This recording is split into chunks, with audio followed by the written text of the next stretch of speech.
चला, आताचा सब्जेक्ट आहे आपला सर्विंग अँड लेवलिंग, ज्याच्यामध्ये आपण बघणार आहोत कोणकोणते IMP महत्त्वाचे प्रश्न आहेत, कोणत्या डायग्राम्स आहेत, कोणत्या गोष्टी आपल्याला लक्षात ठेवायच्या आहेत, कोणत्या गोष्टी थेरॉटिकली लक्षात ठेवायच्या आहे, कोणत्या डायग्राम लक्षात ठेवायच्या आहे, हे आपल्याला बघायचं आहे. ओके, तर आपण चॅप्टर वाईज बघूया थोडंसं रिव्ह्यू म्हणून. सर्वात पहिलं चॅप्टर आहे आपलं इंट्रोडक्शन ऑफ सर्वे. बरोबर, introduction of survey. Introduction of survey मध्ये सर्वात महत्त्वाचा पहिला प्रश्न तुम्हाला विचारला जाईल. सर्वात महत्त्वाचा आणि पहिला प्रश्न हाच विचारला जाईल की सर्वेची ओळख, महत्त्व किंवा वर्गीकरण. इंट्रोडक्शन ऑफ सर्वे मध्ये महत्त्वाचा प्रश्न कोणता आहे? सर्वेचे महत्त्व, ओळख किंवा मग त्याचं वर्गीकरण तुम्हाला विचारलेलं जाईल. त्याच्यामध्ये तुम्हाला त्याची व्याख्या लिहायची आहे.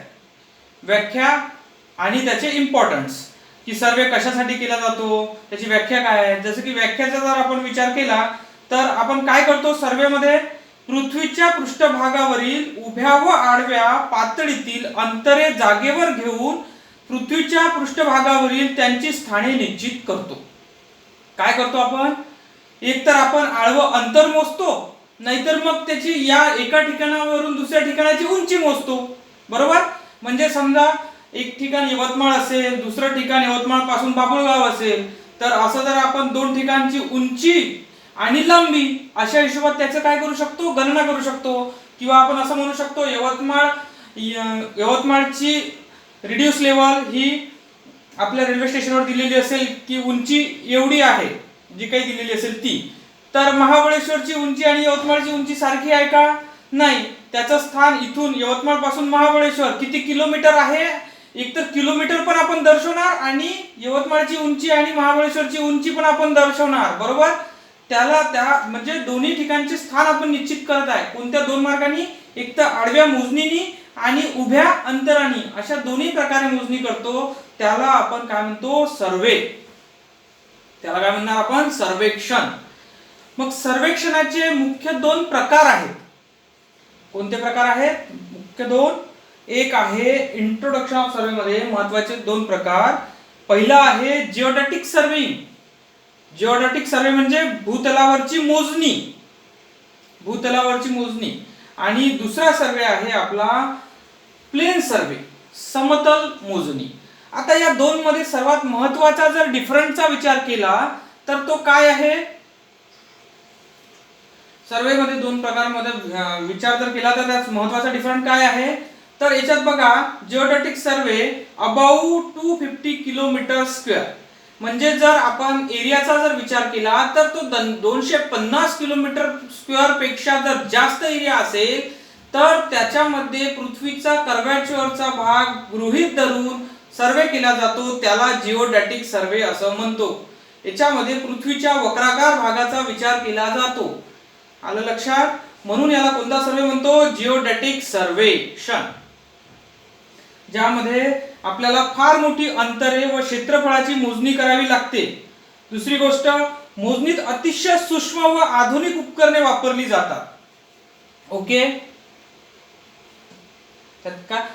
चांगल्या चांगल्या इन्स्ट्रुमेंटचा यामध्ये वापर केला जातो. त्यानंतर समतल मोजणीत काय होतं? म्हणजेच आपण प्लेन सर्वे मध्ये म्हणूया, तर प्लेन सर्वे मध्ये आपल्याला 250 किलोमीटर स्क्वेअर पर्यंतचा जर एरिया आपल्याला कॅल्क्युलेट करायचा असेल किंवा त्याची मोजणी करायची असेल तर आपल्याला 250 किलोमीटर स्क्वेअर एरिया हा समपातळीत आहे. कोणत्याही वक्राकार भागाचा आपण विचार करणार नाही, कोणत्याही डिग्रीचा आपण त्याच्यामध्ये विचार करणार नाही. आपण समजणार की तो समपातळीत आहे म्हणून आपण तेवढा एरिया आपण कॅल्क्युलेट करणार, मोजणार. बरोबर, अशा या दोन्ही गोष्टीमध्ये फरक आहे. आणि या दोन गोष्टीमध्ये तुम्हाला एक तर जिओडॅटिक सर्वे येईल किंवा प्लेन सर्वे येईल. याच्या संदर्भात अशा पद्धतीने माहिती लिहायची आहे. ओके, हे झालं तुमचं सर्वेक्षणाबद्दल.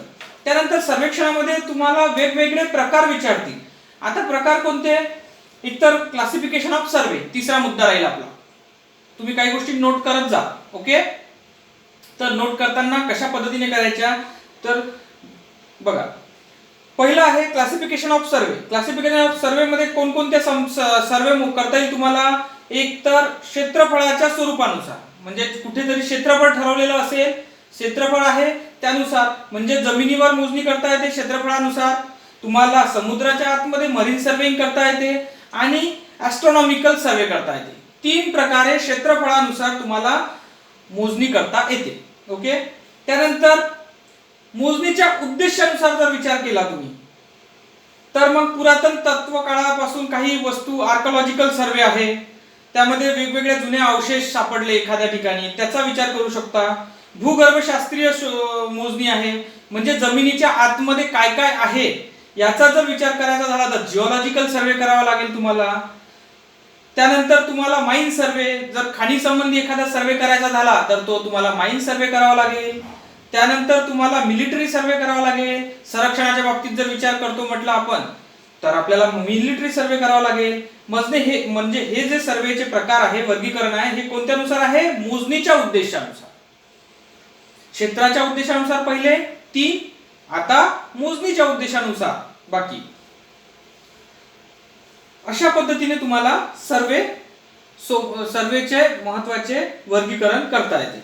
त्यानंतर तुम्हाला सर्वेचं महत्त्व आणि उपयोग हा तिसरा प्रश्न विचारला जाईल. हा पेपर मध्ये 100% यायला पाहिजे प्रश्न सर्वेमध्ये, की सर्वेचे महत्त्व सांगा किंवा मग त्याचे इम्पॉर्टन्स, उपयोग काय आहे. तर त्याच्यामध्ये सर्वात महत्त्वाचे आहे तुमचे उपयोग. सर्वे कशासाठी करतो आपण? रोड, रेल्वे, इलेक्ट्रिक टावर, बोगदे, पूल किंवा एनी अदर स्ट्रक्चर याची जर अलाइनमेंट ठरवायची असेल तर यासाठी सर्वात पहिले काय करावं लागते? आपल्याला सर्वे करावा लागतो. म्हणजे सर्वात पहिल्याचं जर महत्त्वाचं इम्पॉर्टन्स काय आहे?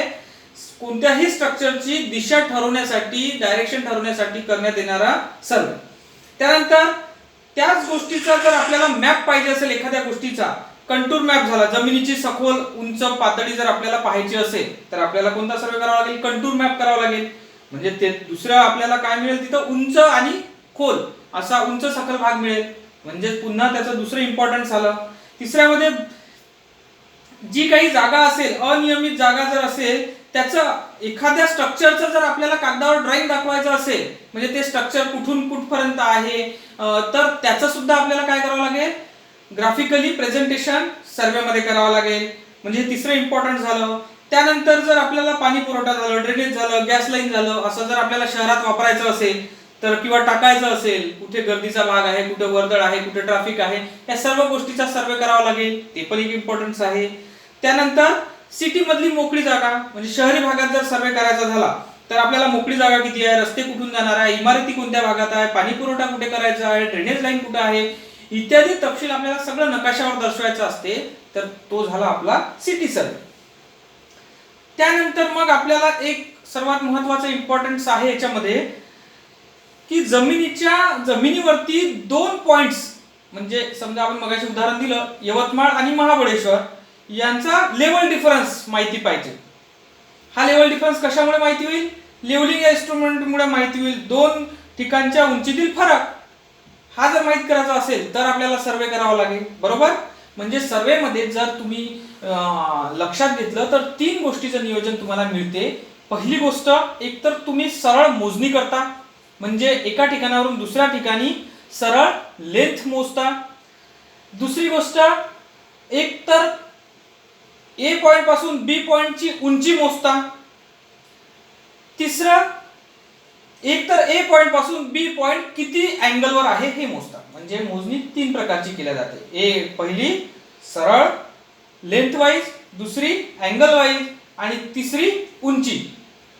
तिन्ही गोष्टीमध्ये तुम्हाला लक्षात घ्यायचे आहे. आणि हा जो इंट्रोडक्शन ऑफ सर्वे आहे हा आपल्याला अतिशय महत्त्वाचा, कमीत कमी 10 ते 15 मार्क्स देऊन जाईल हा पार्ट. ओके. तर हा झाला आपला इंट्रोडक्शन ऑफ सर्वे कंप्लीट. मग चॅप्टर आपलं सुरू होते कोणतं? Chain survey. चेन सर्वे मध्ये सर्वात महत्त्वाचं जर असेल तर ते आहे चेन. आणि चेनचे काय आहे? वेगवेगळे पार्ट्स महत्त्वाचे आहेत. आतापर्यंत जे पाहिलं आपण ते पाहिलं इंट्रोडक्शन, थेरॉटिकल पार्ट्स, लिहायचा पार्ट्स पाहिला. पण आता हा जर पार्ट बघितला तुम्ही तर हा पार्ट तुम्हाला कशाला दिसेल? सगळा प्रॅक्टिकल पार्ट दिसेल. तर आता या प्रॅक्टिकल पार्ट्स मध्ये एकतर याच्यावरती कोणकोणते प्रश्न विचारू शकतात तुम्हाला? बघा, एकतर विचारतील चेनची संपूर्ण डायग्राम काढा, चेनिंग कसं करतात, रेंजिंग कसं करतात, हा एक प्रश्न होईल.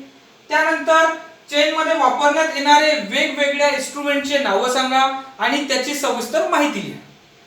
मग आता चेन सर्वे म्हटलं तर आपण याच्यामध्ये कोणकोणते इन्स्ट्रुमेंट वापरू शकतो इथून सुरू करू. तर चेन मध्ये सगळ्यात महत्त्वाची काय असते, सगळ्यात पहिले महत्त्वाची असते चेन. आता इथे तुम्हाला चेन दिसत असेल. ओके, ही चेन आहे.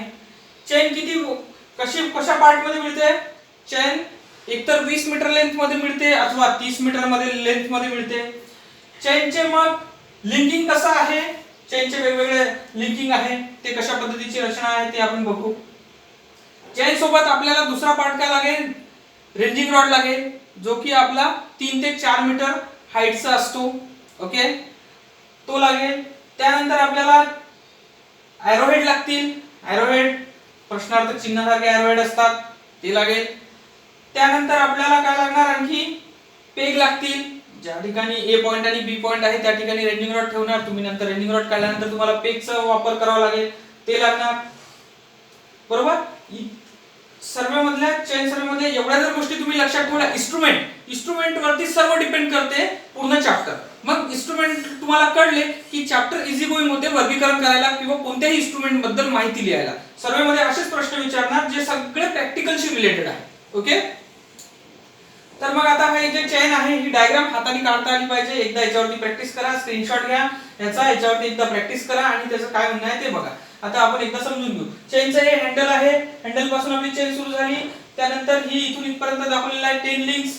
जर आता याच्यामध्ये लिंकिंग नुसार दाखवलेला आहे. आपण जर म्हणू तर हे हँडल पासून आपली पहिली काय चालू होणार आहे, इथून हे इथपर्यंत हँडल झालं. हँडल पासून आपली रिंग असते, रिंग पासून आपलं पहिलं असते लिंक, याला लिंक म्हणतो आपण. ही जे अशी दिसतात याला लिंक म्हणणार. लिंक नंतर रिंग असतात, रिंग नंतर पुन्हा लिंक असते, पुन्हा रिंग असतात, पुन्हा लिंक असते, पुन्हा रिंग असतात, पुन्हा लिंक असते. अशी कंप्लीट 30 मीटर किंवा 20 मीटरची चेन असते. याच्यामध्ये हँडलचा पार्ट एक महत्त्वाचा झाला. त्यानंतर तुमचा जिथे जिथे 1 मीटर झालं तिथे तिथे रिंग असते, ब्रास मेटलची रिंग असते. 1 मीटर, 2 मीटरवर, 3 मीटरवर, 4 मीटरवर. पण जेव्हा तुमचा 5वा मीटर येतो तेव्हा तुम्हाला एक अशा टाइपची रिंग मिळते ज्याला एक खचका असतो. एक खचका म्हणजे तुमचं झालं 5 मीटर. मग पुन्हा 10व्या मीटरवर तुम्ही गेले तर 2 खचके राहणार, म्हणजे तुम्ही 10 मीटर अंतर आले. 3 खचके जर दिसत असेल तर तुम्ही 15 मीटर अंतर आले. अशा टाइप मध्ये तुम्हाला वेगवेगळे काय मिळते, तुम्हाला टॅलीज पाहायला मिळतात. याला टॅलीज म्हणतो आपण. म्हणजे आपल्याला चालता चालता टॅली करता आलं पाहिजे अंतर. तुम्ही एक एक लिंक मोजणार का, नाही. तुम्ही अंतर मोजण्यासाठी सरळ सरळ इथे बघितलं, याच्या पुढे किती जायचं ते बघायचं. इथे 10 मीटर झालं, इथे 15 मीटर झालेलं आहे. मग आता त्याच्या समोर या अशा टाइपच्या लिंक बदलतात. अशा टाइपनी बदलल्या तर मग आपण आपलं 20 मीटर अंतर कव्हर होते. मग पुन्हा इथून 1 खचका, 2 खचके, 3 खचके असं सुरू होईल. ओके, तर अशा पद्धतीने तुम्हाला काय करायचं आहे, याच्यावरती अभ्यास करायचा आहे. नेक्स्ट, अशा पद्धतीने तुम्हाला याच्यावरती अभ्यास करायचा आहे. आता जे आपण इन्स्ट्रुमेंट ऑफ सर्वे म्हटलं तर एक तर आपली झाली चेन. ओके, पहिले आपण काय वापरणार आहे, चेन वापरणार आहे. चेन, त्यानंतर तुम्हाला पिन्स म्हणजे एरोहेड वापरायचे आहे मधामधात करायसाठी.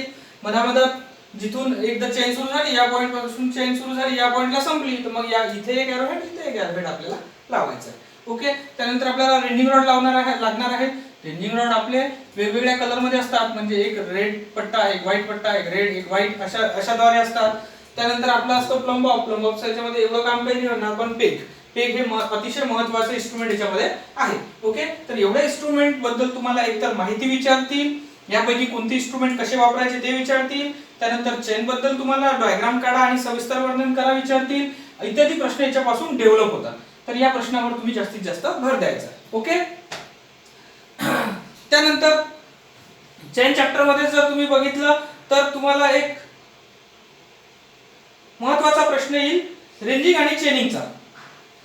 रेंजिंग आणि चेनिंग, रेंजिंग आणि चेनिंग, रेंजिंग करा आणि चेनिंग असे 2 प्रकार आहेत. आता रेंज करणे म्हणजे काय, मी जर 2 पॉइंट घेतले ए टू बी पॉइंट, या 2 पॉइंटचा जर विचार केला आणि मधोमध जर मला वेगळे पॉइंट फिक्स करायचे असेल किंवा ही लाईन सरळ रेषेत जर आणायची असेल तर मला काय करावं लागेल, ए पासून तर बी पार्टला रेंज करावं लागेल. ही रेंजिंग आणि चेनिंगची पद्धत तुम्हाला लक्षात घ्यायची आहे. आणि पेपर मध्ये पण येणार तसं की रेंजिंग आणि चेनिंग बद्दल सविस्तर वर्णन करा. तर कशा पद्धतीने करायचं, ए टू बी पॉईंट फिक्स करायचा, इथे एक रेंजिंग रॉड लावायचा, इथे एक रेंजिंग रॉड लावायचा. एक दोन रेंजिंग रॉड फिक्स केल्यानंतर तिसऱ्या व्यक्तीला, लीडर आणि फॉलोअर असे दोन लोक असतात. एक लीडर लीड करेल, इथे उभा राहील, आणि फॉलोअर इथे उभा राहील एक रेंजिंग रॉड घेऊन, आणि या दिशेत असा रेंजिंग रॉड घेऊन उभा राहील. एक तर या बाजूला राहील, या बाजूला राहील. तर लीडरला याला काय करायचं, फॉलो करायचं, लीडरला सांगायचं आहे फॉलोअर्सला, आणि फॉलोअर काय करेल, लीडरला फॉलो करेल. आणि इथे बरोबर रेंजिंग रॉड या लाईनच्या वरती रेंज करताना, म्हणजे हा पॉईंट फिक्स आहे तुमचा, हा पॉईंट फिक्स आहे, तर मधात तुम्हाला तिसरा पॉईंट कुठे पण फिक्स करता येतो. असे 2-4 पॉईंट्स तुम्ही रेंजिंग रॉडने फिक्स करणार. त्यानंतर तुमचा ए टू बी लाईन काय होईल, सरळ होईल. आणि मग तुम्ही इथून रेंजिंग रॉड काढणार, इथे एरोहेड लावणार, आणि नंतर तुमचं अंतर मोजण्यासाठी तुम्हाला इथे चेनचा वापर करायचा. मग पहिली चेन आली, समजा तुमचा इथे रेंजिंग रॉड आहे, इथपर्यंत आली, ते अंतर मोजलं, मार्क केलं. दुसरी चेन इथपर्यंत आली, ते अंतर मार्क केलं. तिसरी चेन इथपर्यंत आली, ते अंतर मार्क केलं.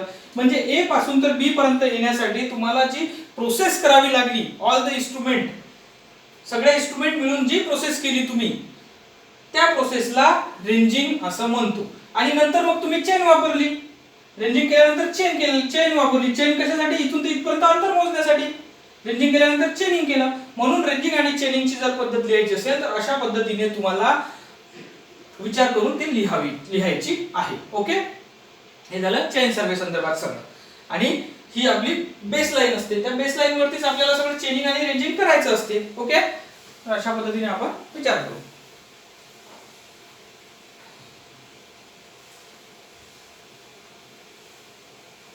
तर इत्यादी पॉइंट्स तुमच्या याच्यामध्ये काय होतात, कव्हर होऊन जातात. सगळे पॉइंट्स तुम्हाला क्लिअर होऊन जातात.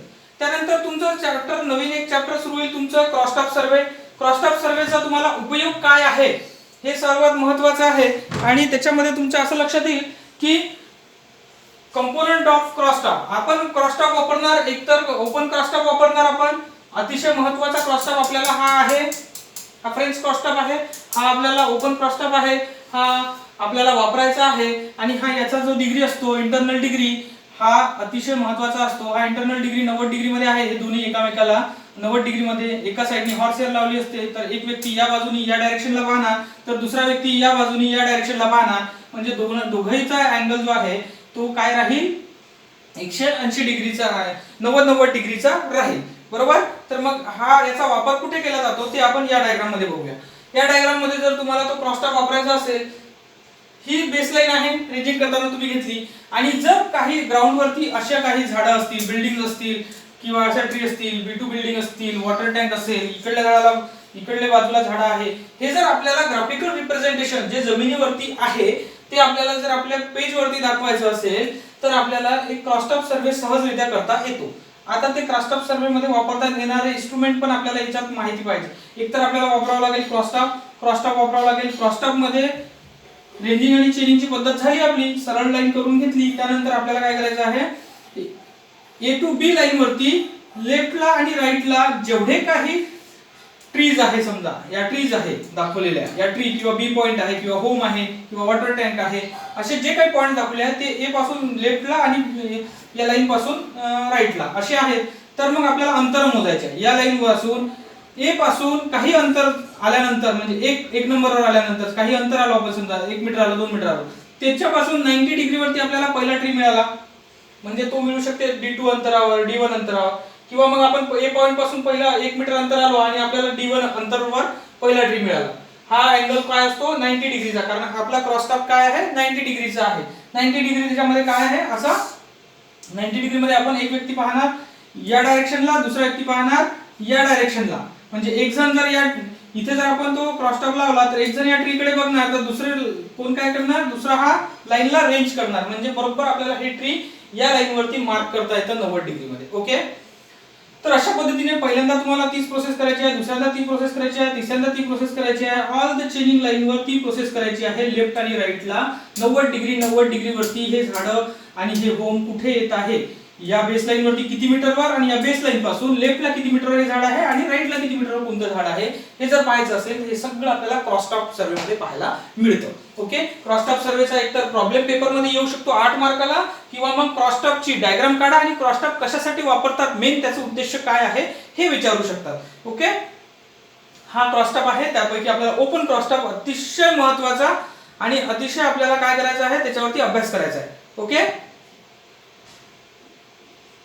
त्यानंतर आपण बघूया कंपास सर्वे. आता कंपास सर्वे म्हटलं की सर्वात पहिले त्याची डायग्राम आणि त्याचे इन्स्ट्रुमेंट.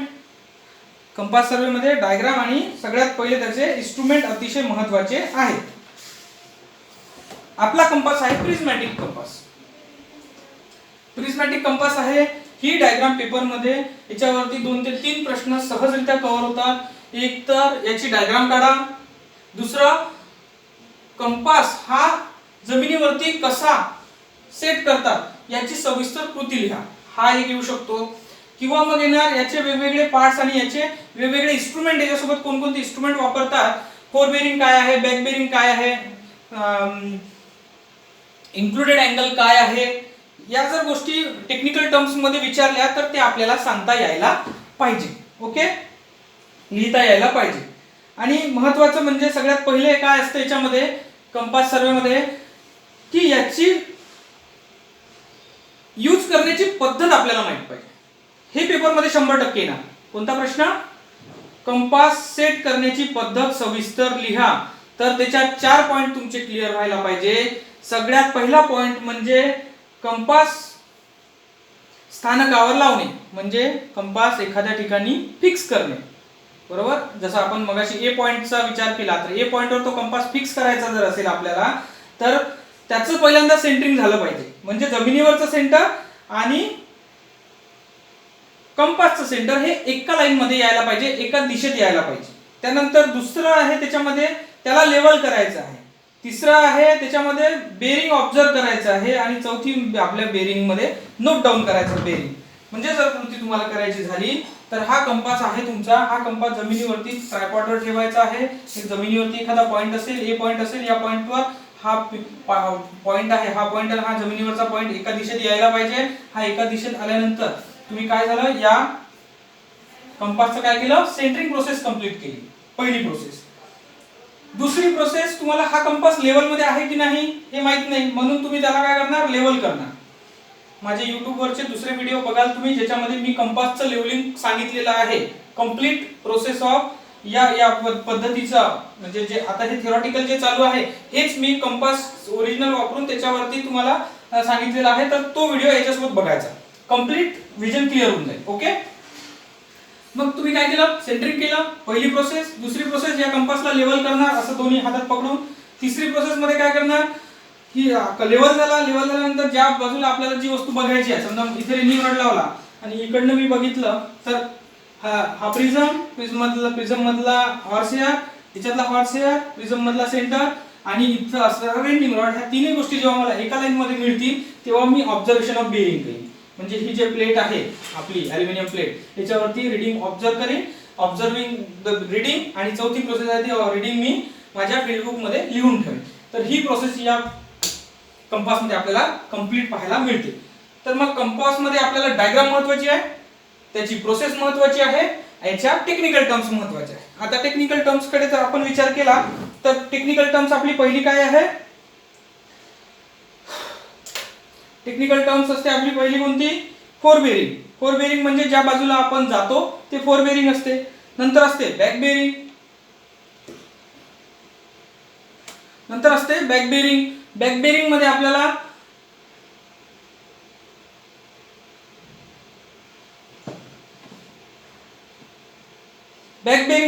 आपल्याला काय करायचं आहे, जे अंतर आपल्याला बॅक साईडला सुटलेलं आहे त्याचं ऑब्झर्वेशन बेरिंग घ्यायचं आहे. फोर बेरिंग झालं, बॅक बेरिंग झालं. आणि तिसरं असतं इन्क्लुडेड अँगल, म्हणजे आपण ए कडून बी कडे गेलो आणि ए कडून मागे ई कडे गेलो तर मधात जो अँगल तयार झाला त्याला इन्क्लुडेड अँगल म्हणतो. बरोबर, तर असा आपल्याला प्रॅक्टिकल करायचं आहे. ओके, तर मग लक्षात घ्या, पुढे आपल्याला अजून याच्यामध्ये काय विचारू शकतात, कोणते प्रश्न. तर एक पद्धत आहे याच्यामध्ये, बेरिंग मोजण्याच्या पद्धती आहे, त्या आहे होल सर्कल बेरिंग आणि क्वाड्रंटल बेरिंग, म्हणजे चरण पद्धत. तर होल सर्कल बेरिंग मध्ये तुम्हाला काय करायचं आहे, संपूर्ण सर्कल मधलं बेरिंग घ्यायचं आहे. संपूर्ण सर्कल मधलं बेरिंग घ्यायचं आहे, म्हणजे 0 डिग्री पासून तर 360 डिग्री पर्यंत येणाऱ्या सर्कल बेरिंगला होल सर्कल बेरिंग म्हणतात.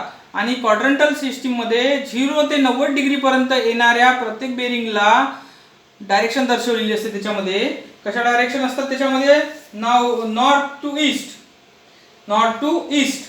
किंवा साऊथ टू ईस्ट किंवा मग साऊथ टू वेस्ट किंवा मग नॉर्थ टू वेस्ट असं जे बेरिंग दर्शवलेलं असते त्याला आपण क्वाड्रंटल बेरिंग असं म्हणणार. त्या दोन पद्धती तुम्हाला लक्षात घ्यायच्या. याच्यावरती 5 मार्काच्या पेपरवर मध्ये प्रश्न सुद्धा विचारतात, तो ते सॉल्व्ह करता यायला पाहिजे. ते मी उदाहरण तुम्हाला बोर्डवरती मागे दिलेलं आहे. Okay, quadrantal बेरिंगचं. तर या 4च गोष्टी किंवा 5 किंवा 6च प्रश्न पेपरमध्ये कंपास वरती विचारायला पाहिजे मॅक्झिमम, आणि ते कव्हर व्हायला पाहिजे आपल्याकडून. ओके, आलं लक्षात? ओके, तर मग पुढे जाऊ अजून आणखी आपण लेवलिंग कडे. आता लेवलिंग कडे जाताना आपण जर एक विचार केला तर लेवलिंग मध्ये सगळ्यात पहिले विचारणार तुम्हाला लेवलची डायग्राम. आता हा आहे ना पार्ट ऑफ द लेवल, हे पेपर मध्ये विचारण्याची दाट शक्यता आहे. 100% येणारा प्रश्न नक्कीच येणार. एक तर लेवलची डायग्राम काढा किंवा लेवलची तात्पुरत्या जुळवणी संदर्भात संपूर्ण माहिती लिहा. या दोनपैकी एक प्रश्न तर ठरलेलाच आहे. ओके, त्यानंतर लेवलवरती एक प्रॉब्लेम येणार पेपरमध्ये, बरोबर. तर अशा पद्धतीने आपल्याला लेवलमध्ये बघायचं आहे. त्यानंतर टेक्निकल टर्म्स विचारणार. बीएस काय आहे, एफएस काय आहे, एचआय काय आहे, त्यानंतर आरएल काय आहे, चेंज पॉइंट काय आहे, या सगळ्या गोष्टी तुम्हाला याच्यामध्ये विचारायला पाहिजे. आता बघूया आपण ऍक्च्युअल मग याच्या बीएस काय आहे, बीएम काय आहे. हा, तर बघा, एखाद्या ठिकाणी आपण साइटवरती लेवल सेट करत असू. लेवल सेट केल्यानंतर कृतीचा व्हिडिओ जो आहे ना तो मी YouTube वरती अपलोड केलेला आहे. कृती तुम्ही ते प्रॅक्टिकलची कृती तुम्ही त्यामध्ये बघायची. इथे फक्त लेवलच्या आपण टेक्निकल टर्म्स बघू. ओके, तर बीएम म्हणजे बेंचमार्क. बेंचमार्क म्हणजे असा ठिकाणचा परमनंट बेंचमार्क की जिथे या जमिनीची पातळीची लेवल आपल्याला नोन आहे, म्हणजे इथली व्हॅल्यू माहित आहे, म्हणून त्याला बेंचमार्क म्हटलेलं आहे. एनी एक तर आपण स्वतःहून ठरवू शकतो किंवा मग जे काही जीटीएस गव्हर्नमेंट ऑफ टिग्नोमेट्रिकल सर्वेनी जो काही इथला बेंचमार्क ठरवला असेल तो आपण अडॉप्ट करू शकतो. ओके, त्याला मग आपण बेंचमार्क, जिथली व्हॅल्यू नोन असते that is called as a benchmark. मग तो बेंचमार्क प्लस बीएस. बीएस म्हणजे काय आहे, बॅक साइड रीडिंग. म्हणजे जर तुम्ही या लेवल मधून जर पहिलं रीडिंग जर घेतलं तर या बेंचमार्क मधलं नोन लेवलवरचं त्याला बॅक साइड रीडिंग म्हणतो. आणि त्याच हे जे बॅक साइड रीडिंग आहे हे त्या लेवलच्या रकान्यात सगळ्यात पहिल्यांदा लिहिलं जातं, जे मी तुम्हाला परवाच्या दिवशी अडॉप्ट केले लेवलचे प्रॉब्लेम पाठवलेले आहे बोर्डवरची. ओके, तर ते तुम्ही अभ्यासायचे. तर ऍक्च्युअल हाईट ऑफ इन्स्ट्रुमेंट हे काय झालं, इथे आपण लेवल सेट केली, ऍक्च्युअल हाईट ऑफ इन्स्ट्रुमेंट झालं. लाईन ऑफ साईट म्हणजे आपली ही झाली, बरोबर. ही या लाईनलाच हाईट ऑफ इन्स्ट्रुमेंट म्हणतात. हाईट ऑफ इन्स्ट्रुमेंट म्हणजे ऍक्च्युअल हाईट ऑफ इन्स्ट्रुमेंट काय झाली आपली जमिनीपासून ही, म्हणजे ऍक्च्युअल हाईट ऑफ इन्स्ट्रुमेंट ही बदलणार नाही, पूर्ण दिशेने बदलणार काही नाही, मग याला ऍक्च्युअल हाईट ऑफ इन्स्ट्रुमेंट म्हटलेलं आहे. स्टाफ पकडण्याची पद्धत ही आहे. बघा, माणूस स्टाफ घेऊन उभा आहे, कसा पकडलेला आहे स्टाफ. ओके, आता अशा पद्धतीने तुम्हाला एक गोष्ट लक्षात घ्यायची आहे. त्यानंतर हा प्रॉब्लेम बघा. आता मी पहिल्यांदा लेवल इथे बघितलं, तुम्ही एकदा लेवल मी इथे ठेवली, दुसऱ्यांदा मी लेवल इथे ठेवली, तिसऱ्यांदा मी लेवल इथे ठेवली, चौथ्यांदा लेवल मी इथे ठेवली, म्हणजे पोझिशन ऑफ लेवल चेंज झाल्या. That is called as a change point. First position वरून सेकंड पोझिशनला नेली, सेकंड पोझिशनवरून थर्ड पोझिशनला नेली, थर्ड पोझिशनवरून फोर्थ पोझिशनला नेली, that is called as a change point. And change point is important whenever we are doing the study. कशासाठी आपण जेव्हा केव्हा आपण अभ्यास करतो लेवलचा, तेव्हा आपल्याला चेंज पॉइंट अतिशय महत्त्वाचा असतो. कारण काय आहे, एका ठिकाणावरून सर्व जर पॉइंट आपल्याला दिसत नसेल तर आपल्याला गरज पडते एका ठिकाणावरून दुसऱ्या ठिकाणी चेंज करण्याची. लेवल 1 2 3 इथे तुम्हाला 3 चेंज पॉइंट दिसत आहे. हा पहिला पॉइंट झाला, दुसरा पॉइंट झाला, तिसरा पॉइंट झाला, चौथा पॉइंट झाला. तर मग आपण होतो कुठे, डॅटम वरती, आरएल. आता हा डॅटम इज द पॉइंट, म्हणजे जिथे आपण बेंचमार्क ठरवला असतो तो डॅटम पासून आपण जे पहिलं रीडिंग घेतो त्याला बीएस म्हणतो. आणि दुसरं रीडिंग, तिसरं रीडिंग, चौथं रीडिंग इथपर्यंत जर कोणतेही रीडिंग आपण घेत असेल लेवल उचलण्यापूर्वी तर त्याला आपण आयएस म्हणतो. Intermediate reading, intermediate site, IS. Intermediate site, intermediate site, intermediate site. मग याच स्टाफ वरून शेवटलं जे रिडिंग घेतलं जाते, शेवटलं म्हणजे आता इथून आपण हे बघा, हे लेवल इथपर्यंत आहे, म्हणजे इथपर्यंत रिडिंग घेतलेलं आहे, म्हणजेच हे झालं काय, इथपर्यंतचं लास्ट रिडिंग घेतलेलं आहे आपण इथे, हा स्टाफ इथे ठेवला, परंतु याच्या पुढे आपल्याला दिसणार नाही, म्हणून आपण ही लेवल उचलणार आहे, दुसऱ्या पॉइंटवर नेणार आहे, तोपर्यंत हा स्टाफ इथेच फिक्स राहणार, इथेच फिक्स राहणार, हा स्टाफ कोणी हलवणार नाही, आणि मी फक्त लेवल उचली आणि इथे ठेवेल, म्हणजे मी इथून शेवटचं रिडिंग घेईल, त्याला एफ एस म्हणतो आपण, फोर्थ साइड, आणि पुन्हा ही लेवल उचलल्यानंतर इथेच ठेवणार, आणि इथून या स्टाफचं पुन्हा पहिलं रिडिंग घेणार, याला म्हणणार मी बीएस, म्हणजे पुन्हा माझं बीएस सुरू झालं, इंटरमिडिएट साइड सुरू झालं, इंटरमिडिएट साइड कुठपर्यंत मला इंटरमिडिएट दिसला नाही, तर हे बीएस झालं, हे इंटरमिडिएट झालं, आणि हे माझं एफएस झालं, याच्यावरचं मला रिडिंग दिसणार नाही ना समोरचं, म्हणून हे एफएस झालं.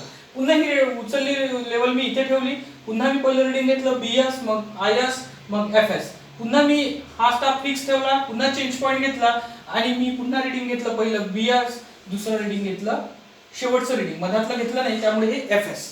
कॅल्क्युलेशन करताना सुद्धा आपल्याला अशा पद्धतीने जायचं आहे, जो कॅल्क्युलेशनचा टेबल मी तुम्हाला काल व्हॉट्सअप केलेला आहे, त्याच्यावरून लक्षात घेऊन घ्यायचं. ओके, तर अशा पद्धतीने याच्या टेक्निकल टर्म्सच्या बाबीचा विचार तुम्ही करू शकता. ओके, लेवल मध्ये येणारे प्रश्न आले लक्षात, लेवल मध्ये येणारे प्रश्न, आणि लेवल मध्ये येणाऱ्या आता आणखी काही स्वरूपाचे प्रश्न राहतील तुमचे, जसं की बेंचमार्क म्हणजे काय, जे बिंदूची आरएल तुम्हाला माहित असते त्याला आपण बेंचमार्क म्हणतो. त्यानंतर जीटीएस बेंचमार्क म्हणजे काय हे प्रश्न येणार. भारत सरकारने मोठ्या प्रमाणावर त्रिकोणमितीय मोजणी केलेली असते, आणि वेगवेगळ्या ठिकाणी समुद्रसपाटीपासून आपण काय करतो, आरएल ठरवून दिलेले असतात, दगडावर वेगवेगळ्या ठिकाणी बेंचमार्क दिलेले असतात, त्या सर्वेला काय म्हणतो आपण, जीटीएस बेंचमार्क सर्वे. ओके, त्यानंतर परमनंट बेंचमार्कचा एक प्रकार आहे. परमनंट बेंचमार्क म्हणजे काय आहे, जीटीएस बेंचमार्क वरून कायमस्वरूपी बेंचमार्क जर आपण एखाद्या वेगळ्या ठिकाणी घेत असेल आणि तो पण कायम करून ठेवत असेल तर त्याला परमनंट बेंचमार्क म्हणतात. जसं रेल्वे स्टेशनवर परमनंट बेंचमार्क असतो, प्रत्येक ठिकाणी लिहिलेला सुद्धा असतो बोर्डवरती. ओके, त्याला आपण परमनंट बेंचमार्क म्हणतो. त्यानंतर टेम्पररी बेंचमार्क, आपल्याला आज काम करायचं आहे, आपलं काम शेवटल्या ठिकाणी संपलं, सुरू केलं आणि एखाद्या ठिकाणी जाऊन संपलं, तर तो शेवटचा जो बिंदू आहे that is called as a temporary benchmark. Okay, त्यानंतर तुमचं असते line of site. Line of site म्हणजे जे बिंदू तुम्ही आरएल मधून निघणारी जे हाईट ऑफ इन्स्ट्रुमेंटची लाईन आहे ती चेंज होत नाही, that is called as a line of site. त्यानंतर तुमचं बॅक साईड रिडिंग, आता समजून सांगितलं मी तुम्हाला, फोर्थ साईड रिडिंग, त्यानंतर असतो इंटरमिडिएट साईड रिडिंग, त्यानंतर चेंज पॉईंट, त्यानंतर स्टेशन. स्टेशन म्हणजे तुम्ही किती वेळा लेवल उचलली, that is called as a level position, is called as a station. त्यानंतर height of instrument. Height of instrument मी तुम्हाला सांगितले की ज्या हाईट ऑफ इन्स्ट्रुमेंटला आपल्याला रेज निघते त्याला आपण काय म्हणणार, हाईट ऑफ इन्स्ट्रुमेंट. आणि महत्वाचं असते याच्यामध्ये एक येणार तुमचं टेम्पररी ऍडजस्टमेंट ऑफ लेवल. हा प्रश्न तुम्हाला 100% विचारला जाणार, बरोबर. तर सगळ्यात पहिले टेम्पररी ऑफ ऍडजस्टमेंट कशी करणार तुम्ही,